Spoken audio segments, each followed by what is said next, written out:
Hello बच्चों, कैसे हो। मैं राज शुक्ला आ गया हूं आपके लिए लेकर के एक शानदार चैप्टर। मजा आ जाएगा इसके बाद। बच्चे अक्सर इसमें कंफ्यूज रहते हैं कि भैया ये जे टॉमसन कौन है, रदरफोर्ड कौन है, कौन क्या चीजें दी, इलेक्ट्रॉन की खोज की किसने की। और एक बात और जानो, परमाणु की भैया मुद्दा क्या है, ये परमाणु है क्या, इसकी क्या संरचनाएं होती हैं। बच्चे अक्सर इसमें कंफ्यूज रहते हैं। मैंने ऑनलाइन ऑफलाइन हर जगह देखा यार, मतलब सब कुछ क्लियर कर डालते हैं, लेकिन लिटरली ये बात जानना ना, मैं यहाँ पे बच्चे साथ में ये भी नहीं याद रहता कौन किसकी खोज की, ये परमाणु भार क्या होता है, परमाणु द्रव्यमान क्या होता है, यहां पर लटके पड़े रहते हैं। समभारी क्या होता है, समस्थानिक, कसम से मैं जानो बच्चे जब क्वेश्चन करते हैं मेरे सर ये क्या होता है, तो मुझे यार लगता है कि क्या ही कर रहे हैं यार, मतलब कहाँ क्या टीचर्स क्या दे रहे हैं, उनका भविष्य कहाँ जा रहा है। तो बच्चों परेशान होने की जरूरत है। मैं राजशुक्ला आ गया हूं आपके लिए लेकर एक जानदार क्लास, एक वन शॉट, जहां पर आपके इस चैप्टर के एक एक डाउट को खत्म किया जाएगा। देखो बच्चों, अगर मैं शुरू से अंत तक ये क्लास देख लिए, इतना मैं डेफिनेटली कह रहा हूं, आज इस टॉपिक से लेकर के आपको कोई डाउट नहीं रहने वाला। 100% कह रहा हूं, इसमें कोई दो राय नहीं कि मत सोचना कि इसे ऐसे चला जा रहा, ना ना ना ना ना ना, एक एक डाउट क्लियर होगा। और ये बात जान लेना, मैं क्लास को ये जितने भी मिनट को आपको ऐसे एक रत्ती फील नहीं होने वाला है कि ये चैप्टर मेरे लायक नहीं था या फिर टोटल टाइम वेस्ट हुआ। टाइम वेस्ट नहीं होगा, इतना जान लेना। आप फुल क्लास में एक एक टॉपिक जो चैप्टर का ना शुरू से अंत तक है, सब कुछ क्लियर होने वाला है, सब कुछ। और एक बात और जान लो, मैं ये भी बताते चलूंगा कि आगे चल करके आप अगली कक्षाओं में क्या क्या इससे और अच्छे से पढ़ करके आप वहां पर जाकर बेहतरीन कर सकते हैं। देखो यार, जब यहाँ पे पढ़ के आगे अच्छा कर सकते हैं तो यार यहाँ पे पढ़ लो ना, वहां पे हमें इसको ज्यादा फोकस ना करना पड़े, क्योंकि आगे बहुत चीजें मिलने वाली हैं। सिलेबस आपका हार्ड होता जा रहा है, अगर आप यहीं पढ़ के रह गए तो क्या होगा। तो आपको यहाँ पे अटकना लटकना नहीं है, आपको यहीं पर उस चीज को एकदम से क्लियर करके जाना। कहते जहां की इमोशन से वहीं निकाल दो, तो इसके इमोशन यहीं पर निकाल दो। मतलब परमाणु की संरचना वाला जो भी लोचा है, इसको क्लियर करके जाओ। समस्थानिक क्या होता है, संभारिक क्या होता है, आप जानते हैं कि क्लास 10th में पढ़ेंगे, 11th में पढ़ेंगे, केमिस्ट्री है भैया, हर जगह मिलेगी। लेकिन जितने टॉपिक्स यहां पर दिए हैं, हम यहां पर क्यों ना क्लियर कर दें। तो बच्चों, मैं आज आपको इस चैप्टर में लेकर आ गया हूं, अच्छे तरीके से इसको क्लियर करेंगे और इसमें मैं जानता हूं किसी प्रकार का कोई डाउट नहीं रहने वाला। तो फर्स्ट ऑफ ऑल हम ये जानेंगे भैया ये जॉन डाल्टन क्या थे। और ये बात और जाने ना, मैं चीजों को ये बता दे रहा हूं, अपने देश यानी हिंदुस्तान में भी चीजें पहले भी बता दी जा चुकी थी। परमाणु क्या होता है, कैसे चीजें, मैं बता दे रहा हूँ कि भैया हमारे कणाड़ थे, महर्षि कणाड़ जी, उन्हें पहले बता चुके थे कि अगर कोई भैया जैसे हमारे पास ये सामान है, अगर इसको मैं तोड़ना शुरू करूं, काटना पीटना, भाई मेरे पास औजार है, मैं इसको छोटा छोटा, इसको इतना तोड़ा, अब इसको फिर तोड़ा, फिर तोड़ा, तोड़ते तो एक समय ऐसा आएगा जहां पर इसको तोड़ना खत्म हो जाएगा। ये भैया हमारे कणादि कह के चाहिए। तो बहुत से ऐसे साइंटिस्ट आए हमारे इंडिया के, जो इन्होंने अपनी चीजें बताई, बट यही होता है ना कि कुछ हुआ नहीं। लेकिन आज भी अपने उन चीज़ें को इंपॉर्टेंस को हमें समझना है। तो भैया हमारे ये जॉन डाल्टन, अब विदेशी हैं तो वो अपना देंगे ही देंगे, वो चीज़ हमारे से चीज करके, बहुत से ऐसे साइंटिस्ट, बहुत ऐसे रिसर्चर्स हैं जो हमारे इंडियन से चुरा करके आकर वही खोज करके आप दिखा दिए भैया हम साइंटिस्ट हैं। बट सच्चाई तो आप लोग भी जानते हैं, इसमें कुछ बताने की जरूरत नहीं है। तो फर्स्ट चलो हम लोग जान लेते हैं भैया, जॉन डाल्टन ने परमाणु को अविभाज्य इकाई माना था। इन्होंने आया भैया कि परमाणु जो है अविभाज्य कण होता है, इन्होंने साफ साफ बोला। पर उनका यह तथ्य 19वीं शताब्दी के अंत में नकार दिया गया। बेटा आप जो बोल रहे हो, आपका जो कॉन्सेप्ट है ये निहायत ही गलत है। क्यों गलत है? उन्होंने असल में वैज्ञानिकों ने उस दौरान परमाणु में आवेशित कणों के जैसे इलेक्ट्रॉन, प्रोटॉन और अनावेशित कण न्यूट्रॉन, इन तीनों को खोज लिया। अब ये तीनों को खोज लिया तो मतलब जाहिर सी बात है इन कणों को उप परमाणुविक कण कहा गया। क्या कहा गया? उप परमाणुविक कण कहा गया। मतलब उसके बाद भी ये सब चीजें होती है। अब जैसे जानते हो भैया, देखो नाभिक को हम नहीं तोड़ सकते, डेफिनेटली नहीं तोड़ सकते, लेकिन इलेक्ट्रॉन का आदान प्रदान हो सकता है, ये बात जाने ना हम प्रोटॉन को हटा सकते हैं ना न्यूट्रॉन को हटा सकते हैं, ये अपनी जगह स्थायी होते हैं। लेकिन किसी भी तत्व के इलेक्ट्रॉन को हटाया जा सकता है, मतलब एक जगह से दूसरे जगह उसको क्या है, एक तत्व से दूसरे तत्व में भेज करके या संयोजन करा करके हम क्या नए तत्व को बना सकते हैं। तो मतलब वही चीज कहा गया कि भैया परमाणु अविभाज्य है, ये बात यहाँ पर गलत साबित हो गई। आगे देखो फिर क्या हुआ कि इलेक्ट्रॉन की खोज कैथोड किरणों यानी जे टॉमसन के द्वारा। अब आगे यहाँ पे देखो बहुत बेहतरीन है, ये आपका समझ लो कि वेरी इंपॉर्टेंट टॉपिक है।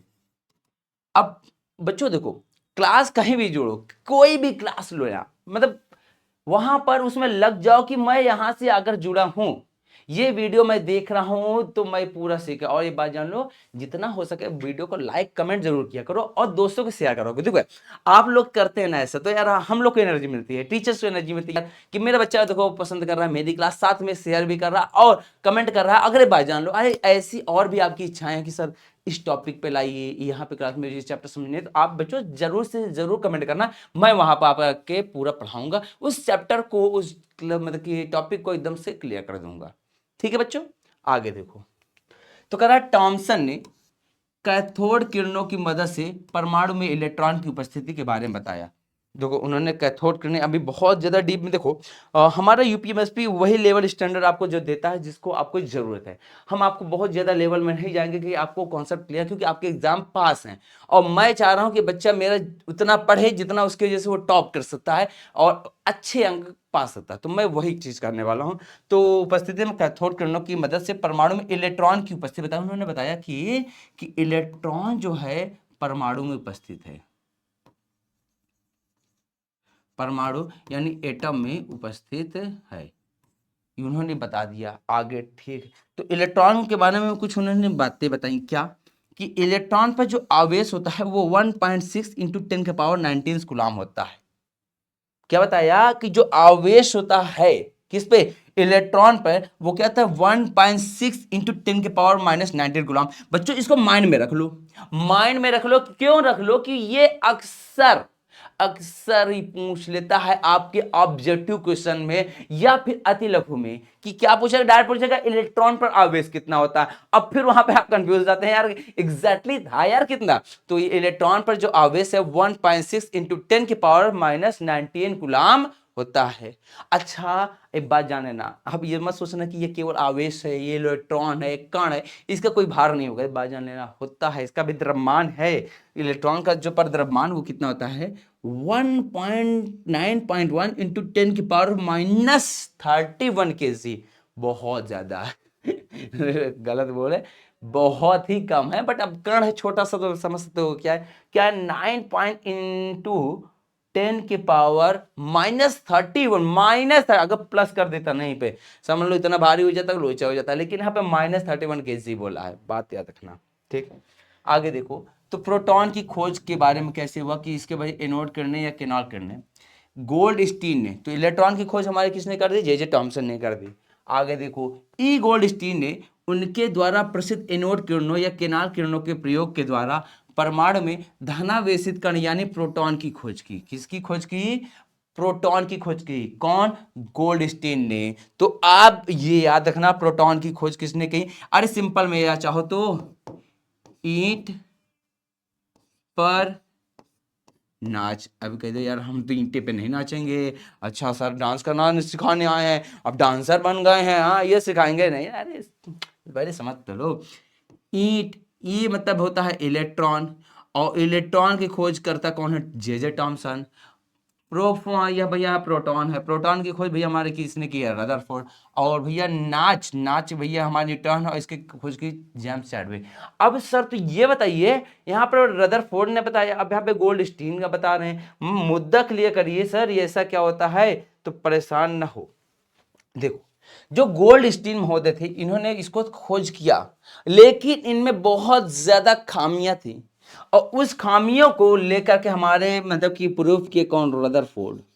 रदरफोर्ड आए और इन्होंने इनके प्रोजेक्ट को बढ़िया हैंडओवर किया, बेटा तुम अब तुमसे ना हो पाएगा, मैं आ चुका हूं मार्केट में, बेटा तुम साइड कट लो। फिर रदरफोर्ड आए और उन्होंने अच्छे से एक्सपेरिमेंट करके दुनिया भर के अपने थ्योरम्स दे करके प्रूव करके दिखा दिया, और कहे भैया ये हमारा चीज है, आगे आओ। अभी परेशान ना हो, सब आगे पता चलेगा। और प्रोटॉन के कुछ तथ्य कहते हैं, प्रोटॉन पर जो आवेश होता है वो सेम हमारा, देखो जो इलेक्ट्रॉन पे था वो माइनस था, यहाँ पे ये क्या हो जाएगा, प्लस हो जाएगा। सेम जितना आवेश इलेक्ट्रॉन पे होता है उतना ही प्रोटॉन पे होता है, ये बात याद रखना। और एक बात तो बता दूं, जो प्रोटॉन होता है ना, प्रोटॉन बराबर होता है इलेक्ट्रॉन की, मतलब जितने किसी भी परमाणु में जितने इलेक्ट्रॉन्स होंगे सेम एट उतने ही प्रोटॉन होंगे। कितने याद रखना, बहुत इंपॉर्टेंट टॉपिक है कि जितने इलेक्ट्रॉन उतने ही प्रोटॉन होंगे, इससे अच्छा ज्यादा कुछ भी नहीं होने वाला। न एक प्रोटॉन ज्यादा होगा न एक इलेक्ट्रॉन ज्यादा होगा। एक बात जान लेना, ये तो प्रोटॉन तो कम ज्यादा होवे नहीं करेगा, इलेक्ट्रॉन कम ज्यादा होने से अगर कम हो जाएगा तो प्रोटॉन ज्यादा हो जाएगा, और इलेक्ट्रॉन ज्यादा हो गया तो प्रोटॉन कम हो जाएगा। तो इससे उसमें आवेश में प्रॉब्लम आती, मतलब प्रॉब्लम इन द सेंस कि मतलब कि ये तो ऋणावेशित हो जाएगा, ये धनावेशित। अच्छा, इलेक्ट्रॉन की संख्या कम यानी प्रोटॉन बढ़ गया, यानी पॉजिटिव आवेश आ गया, और प्रोटॉन की संख्या कम और इलेक्ट्रॉन की बढ़ गई यानी तो निगेटिव आवेश आ गया। तो ये सब चीज होती है। अच्छा, प्रोटॉन का द्रव्यमान कितना होता है? 1.673 इंटू 10 के पावर माइनस 20 ग्राम। आगे यानी प्रोटॉन का द्रव्यमान 184 इंटू इलेक्ट्रॉन का द्रव्यमान होता है। अगर इलेक्ट्रॉन के द्रव्यमान में इतने से हम मल्टीप्लाई कर दें, कितने से? 1840 से, तो भैया हमें मिल जाएगा क्या? इलेक्ट्रॉन का द्रव्यमान, या फिर हमारा प्रोटॉन का द्रव्यमान मिल जाएगा। आ गया। अब न्यूट्रॉन की खोज देखो भैया। न्यूट्रॉन ये बूंदा होते हैं भैया, न्यूट्रल होते। क्या होते हैं? न्यूट्रल। ना इसमें प्लस होगा ना नेगेटिव, मतलब ये नेगेटिव है ना पॉजिटिव। ये भैया कहते हैं हम नहीं जानते बेटा, तुम लोग जो होना हो जाओ, मेरे को तो कोई फर्क नहीं पड़ता, मैं तो एकदम सीधा साधा बंदा, मेरे को डिस्टर्ब करने की जरूरत नहीं। अगर मेरे को छेड़ोगे तो मैं छोड़ूंगा नहीं बच्चा। ये हमारे न्यूट्रॉन है, और वाकई में अगर इसको कोई छेड़ता है, क्योंकि ये नाभिक में, और नाभिक में छेड़ने की कोशिश करेगा तो कुछ कर नहीं पाएगा, क्योंकि ये बहुत मजबूत तिजोरी वाले घर में रहता है। आगे देखो, कह रहा है जेम्स चैडविक ने हल्के तत्व जैसे लिथियम, बोरॉन इत्यादि के कणों के साथ भिड़ंत करके, मतलब कि इनके तत्वों को इनके कणों के साथ भैया भिड़ंत करवाई, जिसके कारणवश एक नए कण जिसका द्रव्यमान प्रोटॉन के बराबर था, वे आवेश रहित थी उत्पत्ति की सिद्ध भई। मतलब कि जब उनको भिड़ंत कराए तो उन्होंने पता किया कुछ ऐसा चीज है, कुछ ऐसा है इसमें जिसमें कोई आवेश नहीं है, कोई आवेश नहीं। ये बात इनको पता चली है, उतने से बोल दिया भैया ये कुछ नहीं, ये न्यूट्रॉन है, इसमें तो कोई आवेश नहीं है, मतलब ये न्यूट्रल है। न्यूट्रल है मतलब ये कण है, तो भाई हम न्यूट्रॉन की इलेक्ट्रॉन प्रोटॉन आ चुके थे, तो इसको बोल दिया ये न्यूट्रॉन है। तो इसका नाम देने वाले भैया हमारे कौन थे? जेम्स चैडविक थे। बात याद रखना। आगे देखो, इन कणों को न्यूट्रॉन नाम दिया गया। क्या नाम दिया गया? इन कणों को न्यूट्रॉन का नाम दिया गया।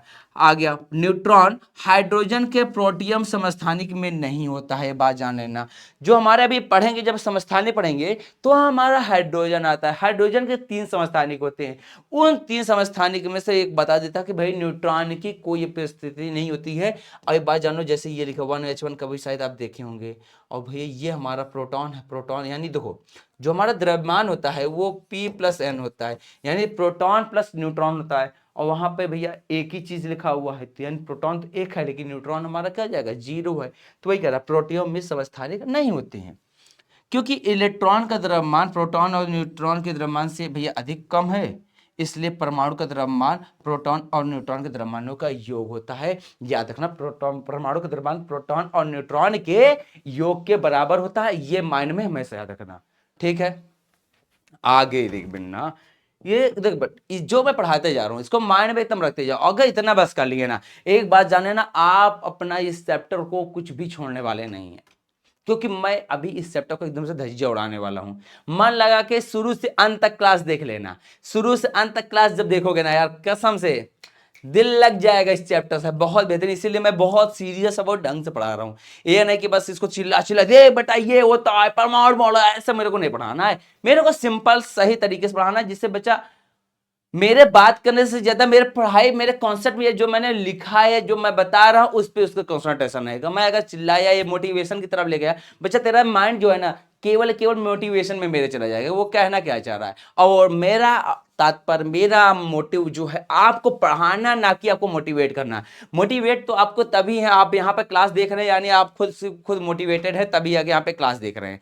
तो मुझे आपको और ज्यादा मोटिवेट करने की जरूरत नहीं, बट आप क्लास करिए। क्लास कर लेंगे ना तो ऑलरेडी सक्सेस जब मिलेगी ना, तो और ज्यादा आपके अंदर खुद से मोटिवेशन आ जाएगा, ठीक। करा उप परमाणु कणों जैसे कि इलेक्ट्रॉन, प्रोटॉन और न्यूट्रॉन की खोज के उपरांत परमाणु के विभिन्न मॉडल दिए गए। जब इनको खोज गई तो कई सारे मॉडल दिए गए, कई सारी चीजें प्रस्तुत की गई, ऐसे नहीं ऐसे होता है, तो ये बातें चलती रही। तो उसके जैसे कई मॉडल दिए गए, जैसे चीजों को मतलब कि प्रस्तुत किया जा सके, ठीक है। तो उनमें से कुछ परमाणु मॉडल है हमारे क्या, थॉमसन का परमाणु मॉडल, रदरफोर्ड का परमाणु मॉडल, अब बोर का परमाणु मॉडल। मेरा जो मेन मोटिव है ना आज आपको यही परमाणु मॉडल पढ़ाना है, क्योंकि बेटा देखो यार, कई बच्चे मेरे से कहे थे कि सर मतलब ये मेरे को समझ नहीं आ रहा है, प्लीज इसको समझा दीजिए। तो मैं कहा बेटा परेशान क्यों होता है यार, जब मैं हूं तो टेंशन कहे लेने का, परेशान हो, मैं एक एक सारे के सारे परमाणु मॉडल्स आपको क्लियर करके आपकी झोली में दे दूंगा, ले बच्चा पढ़ ले। तो वही मैं झोली में देने आया हूँ, पर बस ध्यान देना। तो बचा हमारा थॉमसन का परमाणु मॉडल है। अब इसको देखो, इसे कहा थॉमसन का परमाणु मॉडल का कट्टा तरबूज मॉडल। मैं कभी कभी खरबूजा बोल देता हूँ बट है तो तरबूजा ही। तरबूजा खरबूजा में बहुत अंतर है, गांव सबके है ही, पता ही होगा, तरबूजा गर्मी के सीजन में आते हैं दोनों।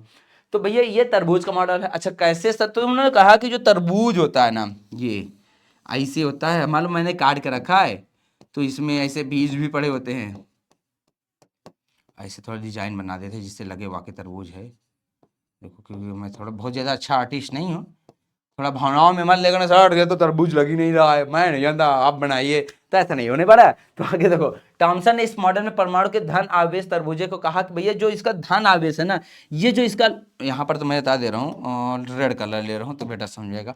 कह रहा है जो ये रेड वाला पोर्शन है ऐसा है ना, ये पूरा लाल लाल होता है तरबूज के अंदर, जो ये लाल वाला है ये धनावेशित कण है, क्या है ये धनावेशित भाग है। ओके, तो का ये जो धनावेशित है ये पूरा में भरा हुआ है, और इसमें इलेक्ट्रॉन क्या हुए हैं, जो इलेक्ट्रॉन जो मैंने ग्रीन कलर के दिखाया है ये इसमें धंसा हुआ है। और यही इनकी सबसे बड़ी गलती थी जो ये चीज बोल कर चले गए, क्या कि भैया जो हमारे इलेक्ट्रॉन्स होते हैं वो धसी होते हैं, क्या वो गति नहीं करते, तो ये कहते हैं ना भैया वो चपके रहते हैं, घुसे रहते हैं हमें, नहीं, ये इनकी सबसे क्या है गड़बड़ी हो गई, काफी चीजें मिस्टेक हुई। तो हालांकि इस मॉडल में परमाणु के आवेश रहित अभिलक्षण की विवेचना की गई, कि मतलब कि जो हमारे इलेक्ट्रॉन्स हैं या प्रोटॉन्स हैं इनमें कोई आवेश ही पाए नहीं। भाई देखो अगर इलेक्ट्रॉन प्रोटॉन की ऐसी बात कर दी, चपका दियो तो भाई लोचा हो जाएगा ना यार, मतलब कि सब खत्म हो जाएगा, तो ऐसा हो नहीं सकता। तो इन्होंने आवेश रहित अभिलक्षण की बात की। अब जब धंसा हुआ है इलेक्ट्रॉन में, अरे प्रोटॉन में इलेक्ट्रॉन धंसा हुआ है, तो कैसे पॉसिबल हो सकता, मतलब कि प्लस माइनस एक साथ कैसे रह सकते हैं, अगर रहेंगे तो जीरो हो जाएगा, काम खत्म, मतलब अलग अलग कैसे रह सकते हैं, नहीं रह सकते। तो वही बात कही गई, और इस वजह से उनको समझ में नहीं आया और इसको नकार दिया। भैया आप हमें जो बना रहे हैं, आप बनाना चाह रहे हैं हमको आउल, क्या बनाना चाह रहे हैं आउल, आउल मतलब उल्लू, जो कि हम नहीं है। तो बेटा सस्ते से निकल लो, ये को तो हम मानने वाले नहीं है। आगे देखो, रदरफोर्ड ने अपने प्रयोग से तेज से चल रहे अल्फा कण यानी हीलियम या नाभिक में कणों से सोने की पन्नी से टकराई। आहा, एक बात जान लेना, सोने की पन्नी जो होती है ना, वो सोना जो होता है सबसे ज्यादा आघातवर्ध धातु है, आघातवर्ध, साथ में तन्य। मैंने ऑलरेडी इसको इसके लेकर रिलेटेड मैंने क्लास ऑलरेडी ले चुकी है, आप जाकर के उस क्लास को भी अटेंड करके अब ये आघातवर्ध और तन्यता और बहुत सारे गुण जो धातुओं में पाए जाते हैं उनको पढ़ सकते हैं। तो भैया आघातवर्ध मतलब होता है कि किसी धातु को पीट करके मतलब एकदम से कीमा बना लो, मतलब कीमा इंदर से कि चादर बना देना, वो आघातवर्ध। तो सोना होता है वो सबसे ज्यादा आघातवर्ध, एकदम पतली पतली बन जाती है, आसपास भी आदमी हल्का फुल्का देख सकता है। और तन्यता मतलब कि किसी तार को खींच के लंबा कर दो, ये हमारा तन्यता गुण कहलाता है। तो वही कह रहा है कि सोने की पन्नी से टकराई।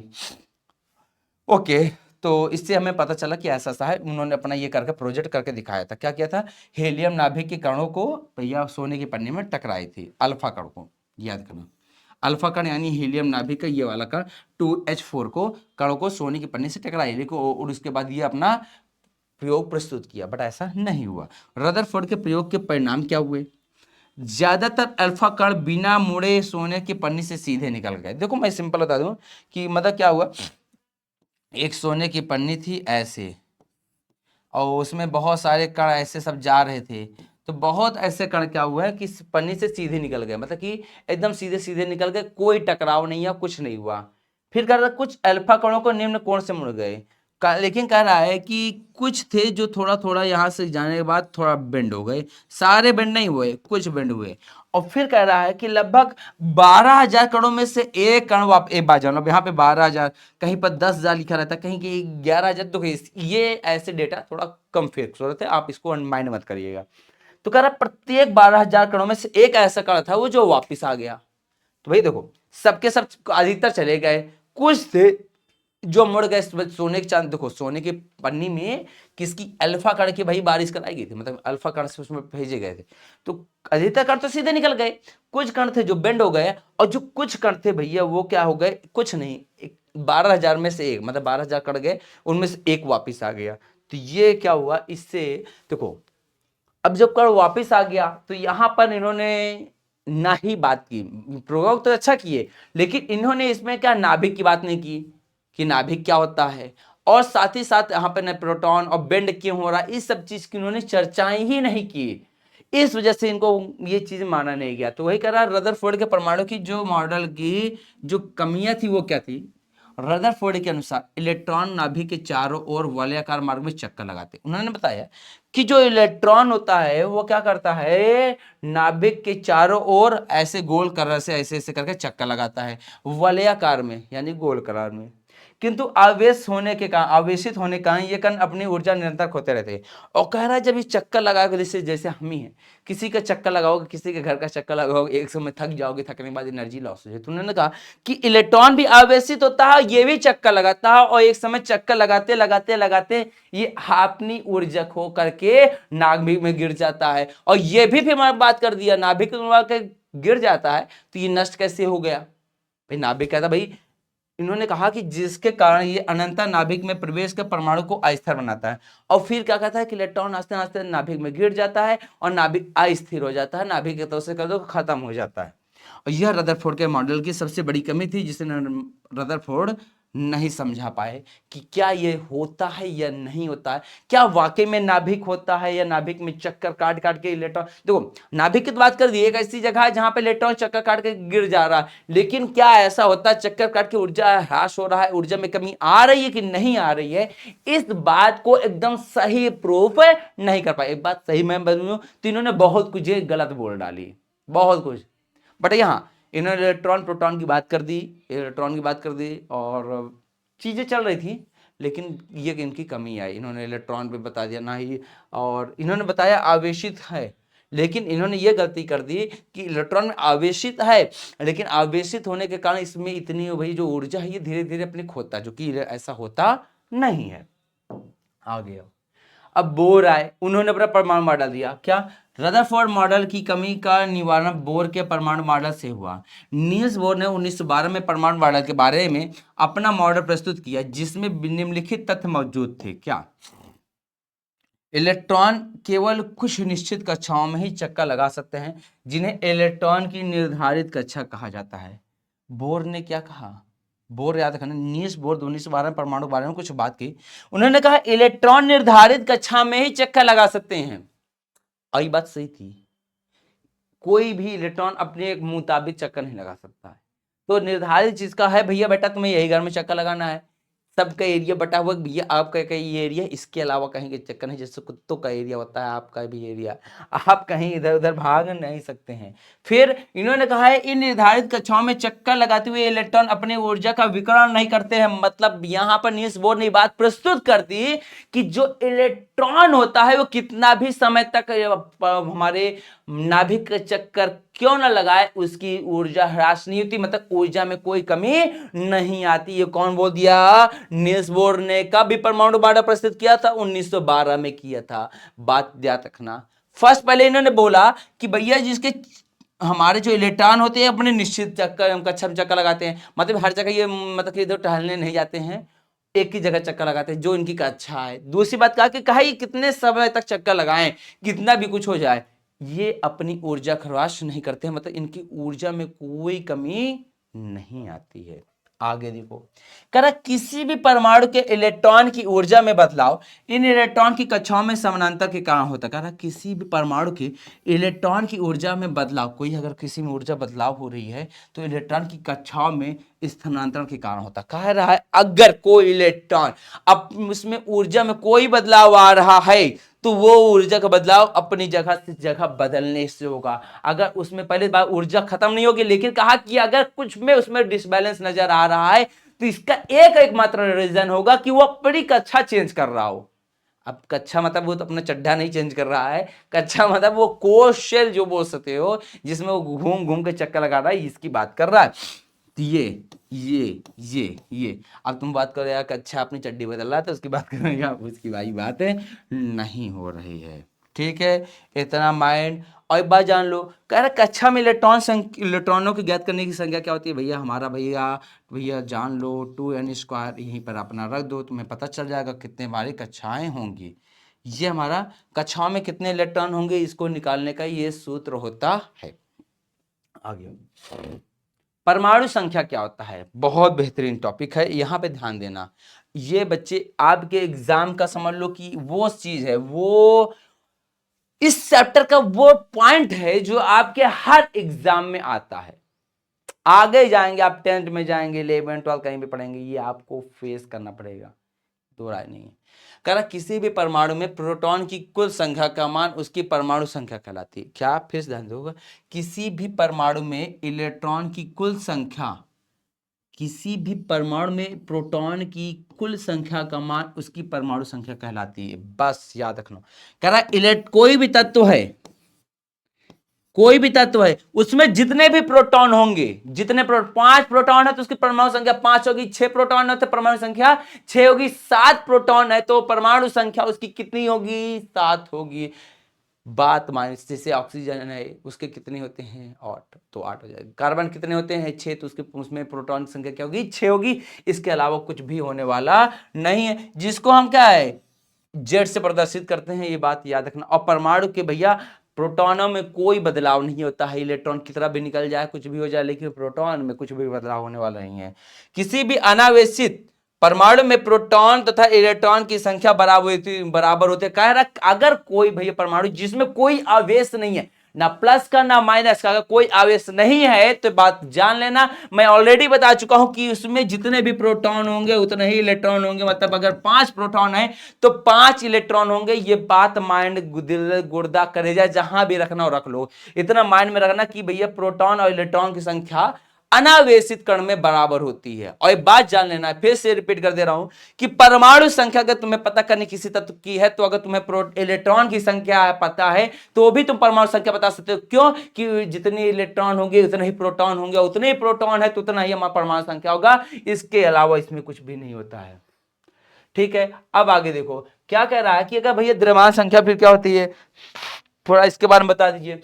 देखो जो द्रव्यमान संख्या होता है ये बहुत इंपॉर्टेंट होता है, बहुत ज्यादा। आपका मैंने स्टार्टिंग में ही इसके बारे में थोड़ा क्लू दे दिया था, आप ध्यान दिए होंगे। जो परमाणु संख्या होती है वो परमाणु में उपस्थित, क्या जैसे कोई हमारा परमाणु है, परमाणु में उपस्थित, अरे बहुत छोटा बना दिया लास्ट में, प्रोटॉन और न्यूट्रॉन, इन दोनों के भैया द्रव्यमानों का योग होता है। फिर चाहो डेफिनेशन का, परमाणु के नाभिक में मौजूद प्रोटॉन और न्यूट्रॉन की संख्या को जोड़ दो, मतलब कि उनकी जो संख्याओं को जोड़ दोगे तो हमारा क्या कहलाएगा, द्रव्यमान संख्या कहलाएगा। यहाँ पे द्रव्यमान की बात होती है तो द्रव्यमान, लेकिन द्रव्यमान संख्या पूछ रहा है तो इस वजह से जितनी संख्याएं होंगी वो हमारा क्या कहलाएगा भैया, हमारा कहलाएगा द्रव्यमान संख्या। लाइक द्रव्यमान संख्या को हम 1 से प्रदर्शित करते हैं तो A बराबर क्या होता है एन पी, पी क्या है हमारा प्रोटॉन की संख्या है, एन कैपिटल एन, ये एन हमारा न्यूट्रॉन है। तो वही कह रहा है कि भाई किसी तत्व में हमारा जो परमाणु द्रव्यमान संख्या ज्ञात करना है तो उसमें उपस्थित प्रोटॉन और न्यूट्रॉनों की संख्या के योग को हम क्या कहते हैं, द्रव्यमान संख्या कहते हैं। ये बात याद रखना। अब चाहो तो प्रस्तुत करने के लिए भाई हम तरीका है हमारा, ई हमारा तत्व का प्रतीक है, दुनिया भर के नौटंकी है। चाहो तो यहाँ पर अब देख लो, इसको छोड़, ये हमारा प्रस्तुत करने का तरीका है, इतना कोई नहीं करता। एज सिंपल तुम देख लो कि ये हमारा क्या है, ये जो 13 होता है ये हमारा परमाणु क्रमांक बोल दो या परमाणु संख्या बोल दो।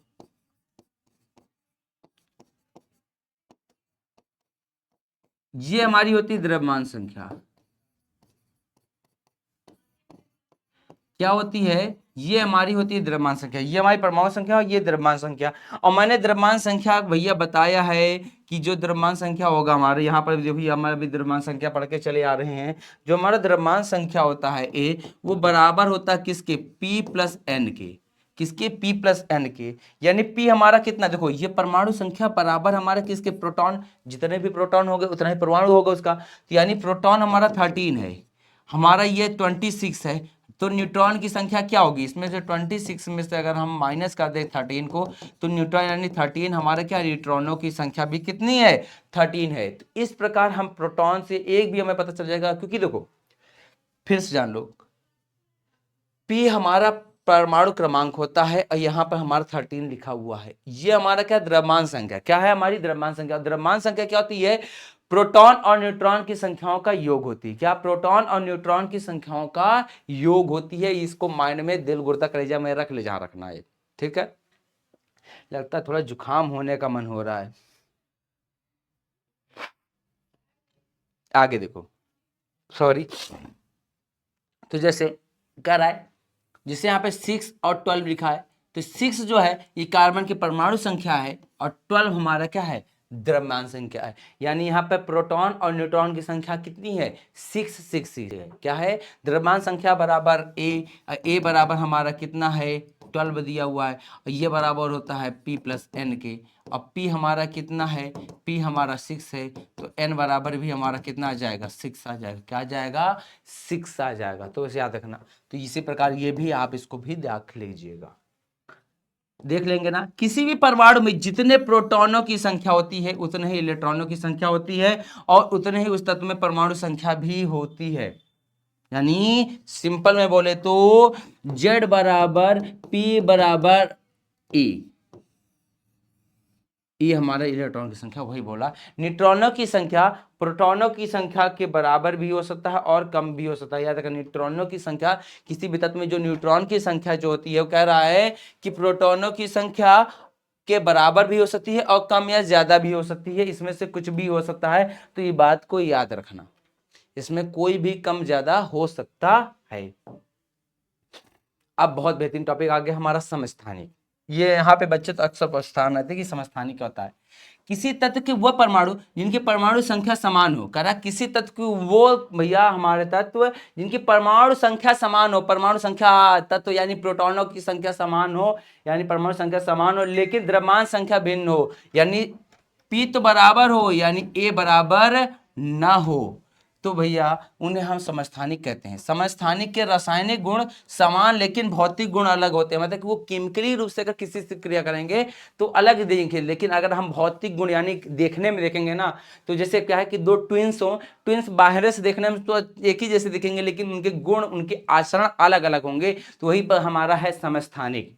जैसे कार्बन के दो समस्थानिक होते हैं, C6 12 बोल सकते हैं, C6 और 13 बोल सकते हैं, ये उसके दो समस्थानिक। यहाँ पर देखो, इनमें परमाणु क्रमांक तो दोनों समान है, लेकिन इनका जो हमारा भी पढ़कर आए क्या A यानी द्रव्यमान संख्या दोनों में अलग अलग है। यहाँ पर जो द्रव्यमान, यहाँ प्रोटॉन की संख्या P कितना है हमारा 6 है, और N की संख्या कितनी हो गई, ये भी 6 है, लेकिन यहाँ पर P की संख्या 6 है लेकिन N की संख्या कितनी है, 7 है। इस वजह से 13 होगा, क्योंकि भाई P प्लस N हमारा कितना होता है, द्रव्यमान संख्या। दोनों को जोड़ेंगे तो 13 आ जाएगा, दोनों को 6 से 12 आ जाएगा, इस वजह से। आगे देखो, अब हाइड्रोजन के 3 समस्थानिक को देखो। हाइड्रोजन का भाई समझता है इसको हम प्रोटियम भी बोल देते हैं, याद रखना, जो हाइड्रोजन लिखा है, और ड्यूटेरियम और हमारा ट्रिटियम, ये हमारे समस्थानिक होते हैं। आगे देखो, समस्थानिक के प्रयोग क्या है। समस्थानिक का प्रयोग हम विभिन्न क्षेत्रों में कर सकते हैं। कहाँ का, यूरेनियम एक समस्थानिक का उपयोग परमाणु भट्टियों में किया जाता है। जो भी हमारे परमाणु भट्टियाँ होती है ना, एटॉमिक और रिएक्टर्स वगैरह, तो वहाँ पर हम यूरेनियम का प्रयोग करते हैं। कैंसर के उपचार के में कोबाल्ट के समस्थानिक का उपयोग किया जाता है। घेंघा रोग का इलाज करने के लिए आयोडीन के समस्थानिक का प्रयोग किया जाता है। घेंघा रोग आयोडीन की कमी से होता है, और उसके मतलब कि ठीक करने के लिए, उपचार करने के लिए हम किसका यूज करते हैं, आयोडीन के समस्थानिक का ही यूज करते हैं। अब आ गया हमारा संभारिक, सेम वैसे ही होता है। क्या कर रहा है कि ऐसे परमाणु जिनकी द्रव्यमान संख्या तो समान हो, यहाँ पे देखो, ये देखो, ये द्रव्यमान संख्या थी यानी P प्लस N तो बराबर होगा, लेकिन परमाणु संख्या भिन्न भिन्न हो तो उन्हें हम संभारिक कहते हैं, याद रखना। तो यहाँ पे देखो, ये हमारे परमाणु संख्याएं दोनों में अलग अलग हैं, यानी P बराबर हमारा जो Z है वो क्या है, बार बार सब में अलग अलग है, वो डिफरेंट है, ये बराबर नहीं है। लेकिन इनमें जो है हमारा A, वो दोनों में क्या है, बराबर है। ए बराबर हमारा वही P+N, यानी P+N दोनों में बराबर है। यानी देखो फिर से देखो, द्रव्यमान संख्या समान है लेकिन परमाणु संख्या समान नहीं होती, वो हमारी समभारिक कहलाते हैं। ऐसे परमाणु जिनमें द्रव्यमान संख्या समान हो लेकिन परमाणु संख्या भिन्न भिन्न हो, समभारिक कहलाता है। ये बात याद रखना। ये हमारा आज का टॉपिक था। मैंने आज पूरे चैप्टर्स को क्लियर कर दिया। हाँ, कुछ टॉपिक्स बचे रह गए, उनको हम ढंग से आपको और अच्छे तरीके से क्लियर करा दी जाएगा, परेशान होने की जरूरत नहीं। लेकिन मैंने इस चैप्टर के मैक्सिमम जो आपके परेशानी खड़े करने वाले टॉपिक्स थे, मैंने उनकी धज्जियां उड़ा के रख दी हैं। अब आप होप इस क्लास को शेयर कर दीजिएगा और बाजार लो। इससे रिलेटेड क्वेश्चन सॉल्व करने हैं तो हमारे भैया टेलीग्राम और हमारे व्हाट्सएप को ज्वाइन करो। यहाँ पर आपको क्लास की नोटिफिकेशन, डेली क्लास क्या क्या होती है और साथ में बहुत सारे क्वेश्चंस और 10 इंपॉर्टेंट क्वेश्चन हर क्लास के आपको यहाँ पे बढ़िया झन्नाटेदार तरीके से मिलेंगे ही। इसको करिएगा सॉल्व, आप प्रैक्टिस को मजबूत करिए। और आज की क्लास यहीं पर समाप्त होती है। तो बाजार समाप्त होने से पहले बात मैं कहना चाहूँगा कि हमारे सारे टीचर्स आपके लिए बेहतरीन बेहतरीन क्लासेस ला रहे हैं। साथ में भैया आपकी अगर कोई भैया हैं जो 10th में है तो उनको भी बता दीजिए कि उनकी रेगुलर क्लासेस 6 बजे और 7 बजे स्टार्ट हो चुकी हैं, आप उनको ज्वाइन करें। आपकी एग्जाम की तैयारी करना है तो भैया विद्याकुल के भैया यूपी बोर्ड हाई स्कूल के चैनल को जरूर ज्वाइन करें। यहाँ पर हम लोग बहुत बेहतरीन तरीके से आपको तैयारी कराएंगे और तैयारी उच्च लेवल में ले जाकर के आपको कंप्लीट कराएंगे और जिससे आप बोर्ड में टॉप करें। साथ में मैं क्लास 9th के बच्चों को एक बार फिर से रिमाइंड करना चाह रहा हूं कि यहाँ पर आपके रेगुलर प्रिया मैम, पूजा मैम और हमारी सभी की क्लासेस आ रही हैं। आप क्लासेस जरूर अटेंड करें, आपको बहुत कुछ सीखने को मिलेगा। तब तक मिलते हैं अगली क्लास में, तब तक नमस्कार, राधे राधे, जय हिंद।